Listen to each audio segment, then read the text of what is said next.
សូមគោរពជំរាបសួរពុកម៉ែបងប្អូនទាំងអស់គ្នាថ្ងៃនេះដែរខ្ញុំមានវីដេអូមួយបង្ហាញពុកម៉ែបងប្អូនទាំងអស់គ្នាអំពីរបៀបក្នុងការបង្កើត ID EPS topic បាទពេលដែលយើងធ្វើការដាក់ពាក្យនៅក្រសួងការងារបាទយើងប្រឡងការជាប់ហើយដល់ពេលយើងដាក់ពាក្យហើយអានេះយើងធ្វើការបង្កើត ID សម្រាប់ check ឈ្មោះបាទអញ្ចឹងពុកម៉ែបងប្អូនទាំងអស់គ្នាចូលទៅក្នុងអ៊ីនធឺណិតណាមួយមក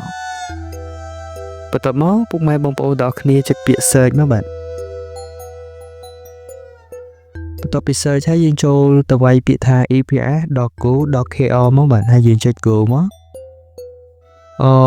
យើងចូលដំបងវាលោតចេញជាភាសាកូរ៉េបែបនេះបាទក្នុង website ហ្នឹងបាទអញ្ចឹងយើងចូលទៅដូរពាក្យសារមកបាទយើងចុចកន្លែងនេះមកយើងដាក់ភាសាខ្មែរមក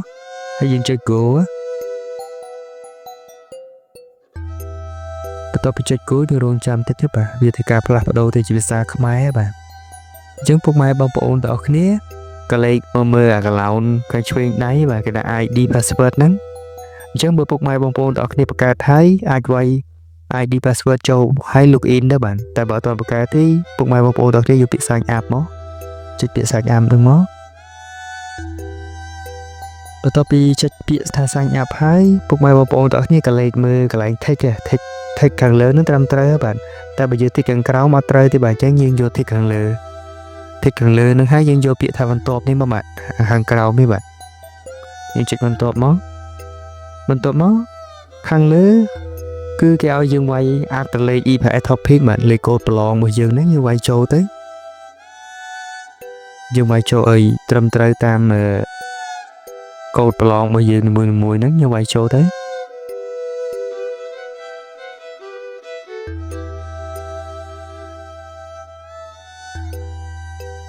ហើយបញ្ជាក់ពុកម៉ែបងប្អូនតិចអាកន្លែងក្បាលកូដនេះយើងត្បិតឲ្យត្រូវបាទកន្លែង00 22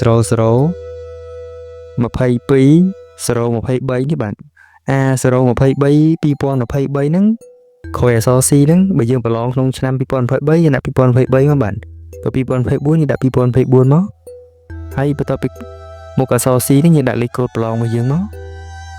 ហើយបន្ទាប់មកយើងបំពេញកន្លែង passport បាទកន្លែងនេះសូមបញ្ជាក់បន្តិចយើងវាយលេខ passport មិនមែនលេខអត្តសញ្ញាណប័ណ្ណទេបាទយើងវាយ passport មក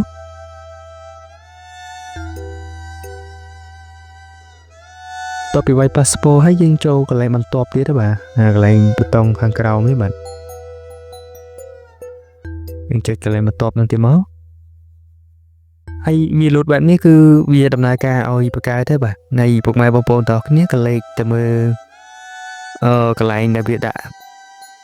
I agree នេះបាទកន្លែងហ្នឹងយើង take វាមក take ឲ្យគ្រប់ចន្លោះដែលគេដាក់ហ្នឹងកន្លោនហ្នឹងយើង take ឲ្យគ្រប់មក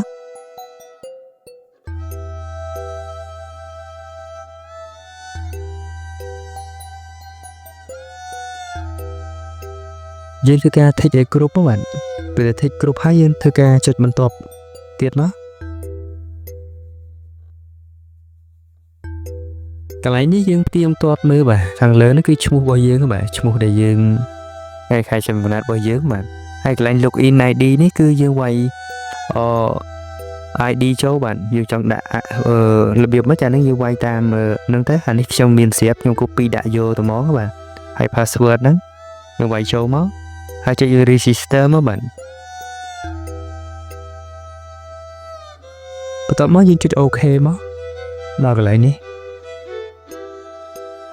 ហើយយើងចុច OK ទៀតណាបាទអញ្ចឹងយើងបានបង្កើតបានជោគជ័យហើយបាទយើងទៅយកកន្លែងភាសាខ្មែរនេះបាទយើងដូរភាសាវាដូចដំបូងមកហើយបន្ទាប់មកយើងវាយ ID ចូលបាទ ID ដែលយើងវាយដាក់ហ្នឹងយើងវាយចូលមកហើយនឹង password មកបាទហើយបន្ទាប់មកយើងវាយ password ចូលមកវាយឲ្យត្រូវតាមដែលយើងបង្កើតដំបូងបាទយកល្អ password ហ្នឹងយើងដាក់6 16ខ្ទង់ឲ្យត្រូវតាមនេះទៅបាទតាមគេកំណត់ហ្នឹងទៅបាទ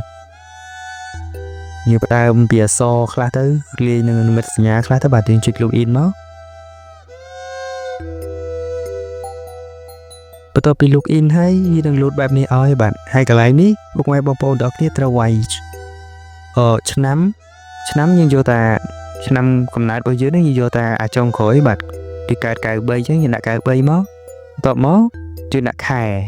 ហើយយើងដាក់ថ្ងៃហើយបន្ទាប់មកយើងចុច next មក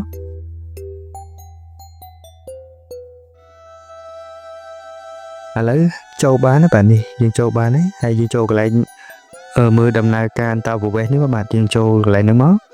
ពេលចុចលើហ្នឹងទៅវានឹងលោតចូលក្នុងផ្ទាំងឈ្មោះតារាងរបស់យើងហ្នឹងបាទនេះបាទបានកើតបានជោគជ័យហើយបាទអញ្ចឹងពុកម៉ែបងប្អូនទាំងគ្នាមានចម្ងល់ត្រង់ចំណុចណាអាចឆាតសួរបានបាទ